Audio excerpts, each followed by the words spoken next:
పప్పు కారం ఏ కూరకైనా అవసరాన్ని బట్టి వాడుకునేందుకు. మెంతి కారం లేదా పోపు కారం. దీనికి కావలసిన పదార్థాలు: 1 కప్పు శనగపప్పు, 1 కప్పు మినప్పప్పు, 1 కప్పు పల్లీలు, 1 కప్పు ధనియాలు, 1/2 కప్పు జీలకర్ర, 2 స్పూన్లు మెంతులు, 1 స్పూన్ ఆవాలు, 1 కప్పు ఎండు కొబ్బరి, కారానికి సరిపడే ఎండుమిరపకాయలు, సుమారుగా 20 మిరపకాయలు తీసుకున్నా నేను.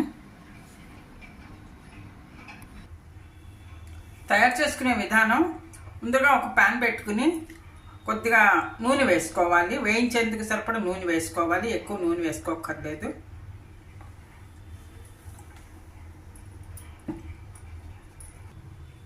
నూనె కొద్దిగా వేడెక్కాక తీసుకున్న పల్లీలు,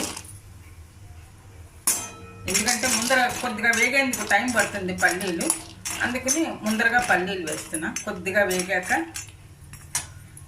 మనం ఇలాగా కారం రెడీ పెట్టుకుంటే ఏ కూరల్లో అయినా మనం వాడుకునేందుకు దానికి ఈజీగా ఉంటుంది చేసుకునేందుకు.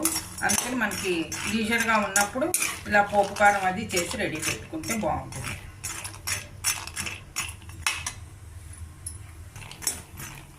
ఇందులోనే తీసుకున్న శనగపప్పు,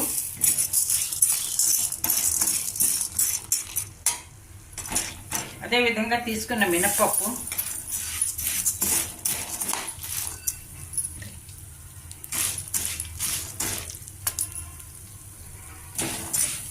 ధనియాలు,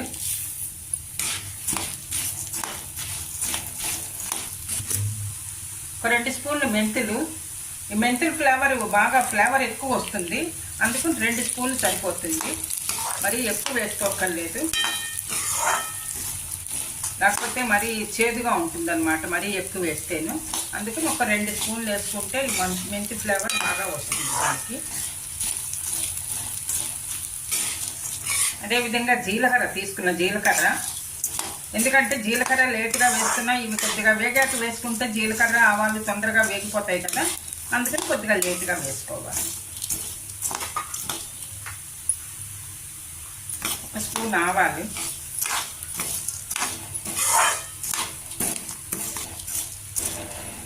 తీసుకున్న మిరపకాయలు, ఎందుకంటే కొద్దిగా కలర్ కూడా మారింది ధనియాలు అవిను. మిరపకాయలు కూడా కొద్దిగా వేయించుకుంటే దీంతో పాటు బాగుంటుంది. పోపు దినుసులు అన్నీ వేగాయి, మిరపకాయలు కూడా బాగా వేగాయి. మిరపకాయలు ఇలా ఉబ్బుగా వస్తే కనుక లావుగా వస్తే వేగినట్టు మిరపకాయలు కూడా, ఎందుకంటే కారం ఎర్రగా ఉండాలి కదా మనకి, అందుకని ఈ విధంగా నలుపు రాకుండా మిరపకాయలు వేయించుకుంటే బాగుంటుంది. ఇది మనం ప్లేట్లోకి తీసుకుని చల్లారి పెట్టుకోవాలి. ఈ పోపు దినుసులు ఎప్పుడు మనం లో ఫ్లేమ్లో పెట్టుకుని వేయించుకోవాలి. లో ఫ్లేమ్లో పెట్టుకుంటే అంతా ఈవెన్గా వేగుతాయండి పప్పులన్నీను. అందుకు లో ఫ్లేమ్లో పెట్టి మనం ఇలా వేయించుకుంటూ ఉంటే కరెక్ట్గా వేగుతాయి.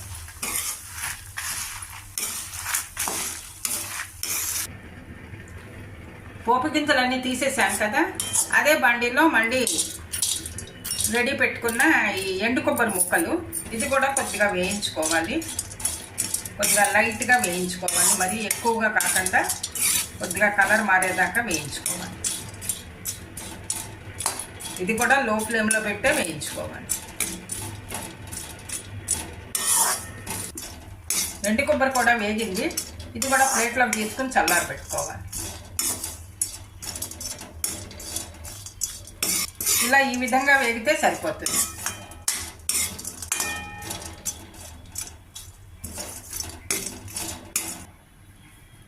పోపు గింజలు చల్లారాయి, ఇది ఇప్పుడు మిక్సీ జార్లో చేసుకుని పౌడర్ చేసుకోవాలి. కొద్దిగా కచ్చాపచ్చాగా నలిగింది ఇది పోపు గింజలు.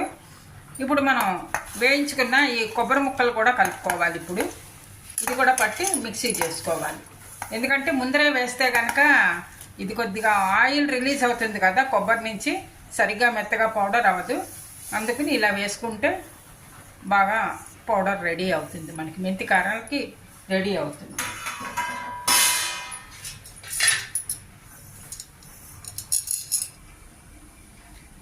మెంతికారం లేదా పోపు కారం రెడీ అయింది. ఇది అవసరాన్ని బట్టి వంకాయ కూరకు కానీ దొండకాయ కూరకు కానీ అవసరాన్ని బట్టి ఏ విధంగా కావాలంటే ఏ కూరకైనా మనం యూజ్ చేసుకోవచ్చు. ఇది మనం ఒక బాటిల్లో పెట్టి మనం ప్రిజర్వ్ చేసుకుంటే ఎక్కువ కాలం పాటు నిల్వ ఉంటుంది. ఒక 20 రోజులు కానీ నెల రోజులు 2 months అయినా ఉంటుంది. ఏమీ పాడవదు. అవసరాన్ని బట్టి మనం వాడుకోవచ్చు. మీరు కూడా ట్రై చేసి చూడండి. ఈ వీడియో నచ్చితే లైక్ చేయండి, షేర్ చేయండి, సబ్స్క్రైబ్ చేయండి. Thank you for watching.